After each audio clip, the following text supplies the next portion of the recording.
In 2001, researchers saw something strange. A humpback whale pushed a seal onto its chest and lifted it out of reach while orcas circled. The seal slipped, the humpback rolled, and the seal climbed back up like it knew the plan. The orcas gave up and the sea went quiet again. But why would a humpback do that? Let's find out. It was never this way. Orcas are smart dolphins. People online sometimes claim an IQ like a 15 or 16-year-old. But scientists don't give dolphins human IQ tests. What's solid is that orcas have large, complex brains and show advanced teamwork and learning. They hunt in teams. They travel far and eat big. An adult can take around 500 pounds of food in a day. To meet that need, pods move like wolf packs. They even slide out into water onto the beach or flip ice sheets to knock prey into the water. Seals, sea lions, even whale calves.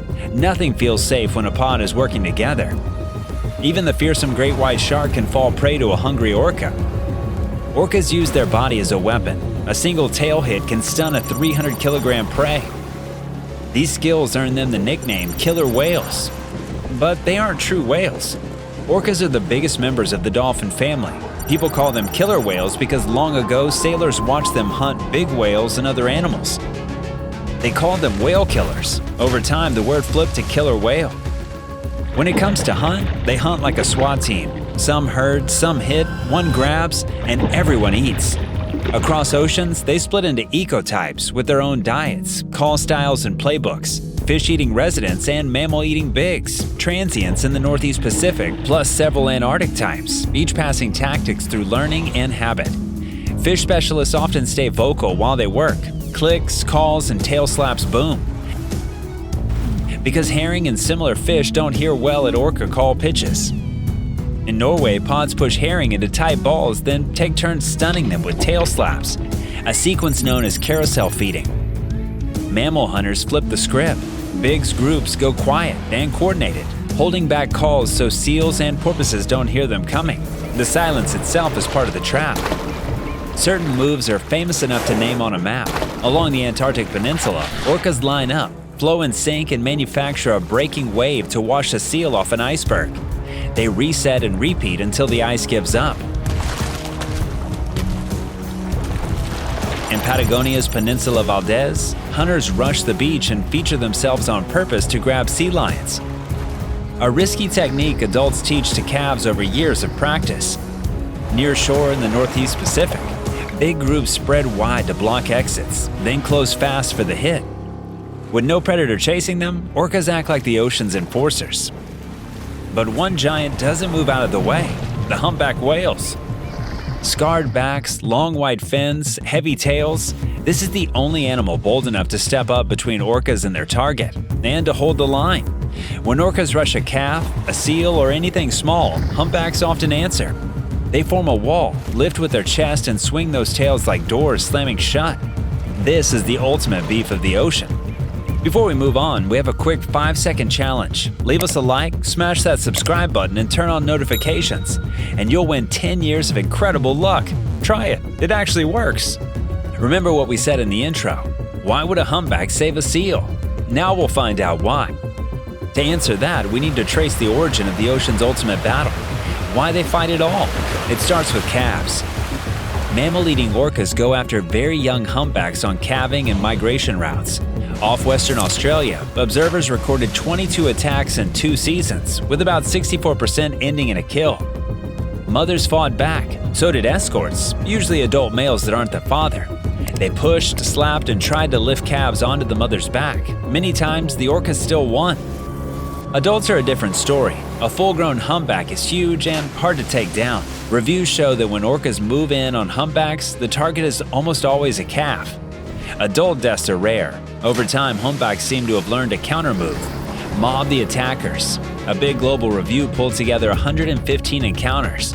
More than half, about 57%, were started by humpbacks themselves. In almost 95% of these scenes, the orcas were the mammal-eating kind, not the fish hunters. Humpbacks often charged in after hearing the sounds of a hunt. Sometimes they rushed before it was even clear who the victim was. They slapped tails, trumpeted, blocked, and kept blocking. In only about 11% of cases was the prey a humpback. Most of the time, they were interrupting attacks on other animals. Gray whale calves, seals, sea lions, even sunfish. But why take a fight for a stranger? A simple idea fits the pattern. Humpbacks built a habit to protect their own calves from orcas. That habit fires whenever they hear the signs of an orca hunt. The result can look like a rescue, but the root is anti-predator defense. Each side has tactics. Orcas try to split a calf from its mother, wear it down, then strike at the jaw, tongue, or flippers. They rotate roles and keep up the pressure for hours. Humpbacks answer with a moving shield. Mother and escorts turn broadside, hold the calf high, swing, and hit back. And they don't stop at family. They interfere again and again, even when the animal in the middle isn't one of theirs. Now the question is, who wins the battle? Orcas are exceptionally skilled hunters, employing all kinds of specially developed tactics to increase their chances of a kill. When the target is a humpback calf, orcas often succeed, especially early in the season and in known hotspots. When humpbacks crash an orca hunt on other species, outcomes vary. Sometimes the prey gets away, sometimes not, but the interference happens often enough to count as a real strategy. So the beef comes from a clear source. Orcas eat humpback young. Humpbacks hit back, first for their calves, then for anything that sounds like an orca kill. Over years, that rule spread across coast and pods. Now when black and white fins appear and water begins to boil, humpbacks don't just watch, they move. They make a wall, and sometimes they change the ending. Even that isn't the end of the story. When the humpbacks aren't there to block them, orcas turn to the other rulers of the coast, sharks. Many orca groups eat sharks, from small coastal species to great whites and even whale sharks, and pass down the tricks inside their families, so shark eating becomes a local tradition. But why sharks? The nutrient-rich liver is the prize. In many sharks, it can be a quarter of the body, packed with squalene. Hunters cut in behind the pectoral fins, take the liver, and leave the rest. The pattern shows up again and again in South Africa, Mexico, and Australia. Off South Africa, a now famous pair nicknamed Port and Starboard learned to flip great whites over so it can no longer swim and extract the liver with surgical focus. Most of the time, groups do this together, but solo kills happen too. One orca finished a young great white in about 2 minutes at Mossel Bay. Sharks answer by leaving. After a short orca visit, marked great whites have abandoned prime feeding spots for weeks or even a year. The Farlanese case in 1997 made this clear. The South African hotspot like False Bay and Gansby saw the same pattern when Port and Starboard worked the coast. Killer whales don't stop at humpbacks and sharks. They also target other whales: mink, fin, gray, and beaked. A hunt usually builds in stages. First, the pod spreads out to find and test the target. Then they close in, taking turns to bite and block the animal's path. Some hold it just under the surface to drain its strength. Water becomes the weapon. The longer the head stays down, the quicker the lungs give out. When the struggle ends, they start with the blubber, which is the richest part, and then they share the rest through the group. But they don't just go after other cetaceans. Dolphins also face a tighter, faster version of the same plan. Orcas rush the pod to split it, isolating 1 or 2 animals.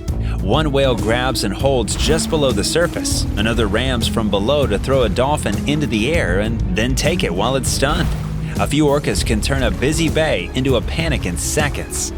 The lessons don't stop when the hunt ends. Orcas have culture, behaviors they learn and teach, not just instinct. Orcas pass skills down the family line. Calves swim at a parent's side, copying tail slaps, spy hops, and tight turns. They practice on bait balls and marine cabbage. They shadow practice hunts, learning when to rush, when to hold, and when to save energy. Misses are part of the training, so are small wins shared by the pod. Then comes the grandma effect. After they stop having calves, grandmothers lead. They remember where salmon ran in dry years, where seals haul out in storms, where currents bend a school of fish. When food is scarce, pods with grandmothers do better. The matriarch sets the course, calls the moves, and keeps the group together when the water gets rough.